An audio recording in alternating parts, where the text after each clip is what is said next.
राजकुमार महाराज खड़क सिंह को अपना निर्णय बता देता है। महाराज, मैं छोटी राजकुमारी विभा से प्रेम करने लगा हूँ और उन्हीं को अपनी पत्नी बनाना चाहता हूँ। प्रताप सिंह का निर्णय सुनकर महाराज हैरान हो जाते हैं, क्योंकि वह अपनी बड़ी राजकुमारी को ज्यादा प्यार करते थे और इसीलिए उन्होंने छोटी राजकुमारी का परिचय भी नहीं करवाया था। महाराज, मैं राजकुमारी के साथ अभी विवाह करने को तैयार हूँ, किंतु मैं राजकुमारी को कुछ दिनों के बाद अपने राज्य ले जाऊंगा ताकि उसका बेहतरीन और भव्य स्वागत की तैयारियां पूरी कर सकूं। हमें मंजूर है। आज शाम ही आपका विवाह राजकुमारी विभा से करवाया जाएगा। महाराज खड़क सिंह राजकुमारी विभा और प्रताप सिंह का विवाह करवा देते हैं और अलका को इसकी सूचना देते हैं। प्यारी बेटी अलका, राजकुमार प्रताप सिंह का विवाह से संपन्न हो गया है और कुछ दिनों के बाद वो विभा को अपने राज्य ले जाएंगे। मैं ये अपमान बर्दाश्त नहीं कर सकती। प्रताप सिंह से सिर्फ मेरा विवाह होगा, वरना मैं अपनी जान दे दूंगी। मुझे पता है बेटी, पर अब हमारे पास कोई रास्ता नहीं।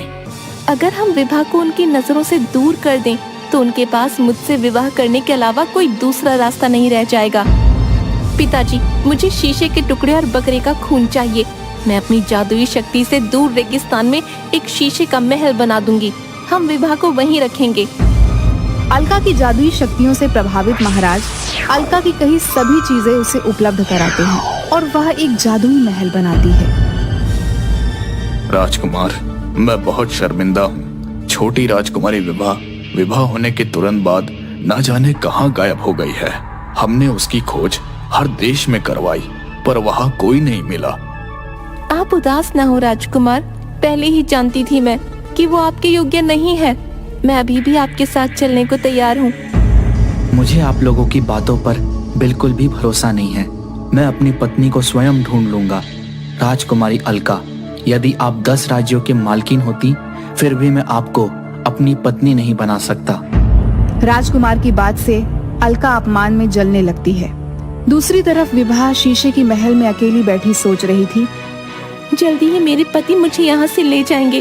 पिताजी और बहन ने शायद मुझे मेरे पति का स्वागत करने के लिए यहाँ रखा है। सब मुझे कितना प्यार करते हैं। काफी दिन बीत जाने के बाद विभा देखती है कि महल के चारों ओर कोई परिंदा भी पर नहीं मारता। वह पूरी तरह से अकेली है। वह बाहर निकलने की कोशिश करती है, लेकिन दरवाजा नहीं खुलता। क्या मुझे यहाँ कैद कर दिया गया है? आखिर मेरा क्या अपराध है कि अब मैं कभी अपने पति से नहीं मिल सकूंगी? वह महल की छत पर जाती है और चारों तरफ रेत देखकर घबरा जाती है। अचानक छत पर एक रंग बिरंगी तितली आकर बैठ जाती है। तितली, काश तुम मुझसे बात कर सकती। कितने दिन हो गए मैंने किसी से बात नहीं की, किसी को नहीं देखा। क्या तुम मुझसे बात कर सकती हो? प्यारी राजकुमारी, मैं वही हूँ जिसके साथ आप शाही बाग में खेला करती थी। इतने दिन तक आपको वहाँ न देखकर मैं आपको ढूंढते हुए यहाँ आ गई। क्या तुम मेरा संदेश राजकुमार तक पहुँचा सकती हो? राजकुमारी, राजकुमार मेरी भाषा समझ भी नहीं सकते। भला मैं आपका संदेश कैसे पहुँचाऊँ?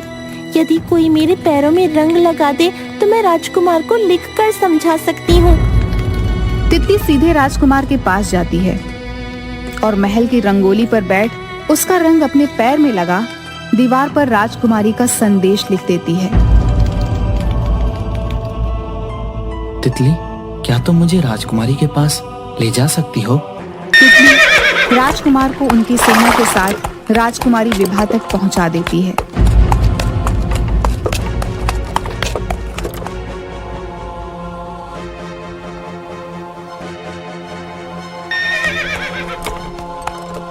राजकुमार उसे सुरक्षित अपने राज्य पर जाने के बाद राजकुमारी अलका के पास जाते हैं।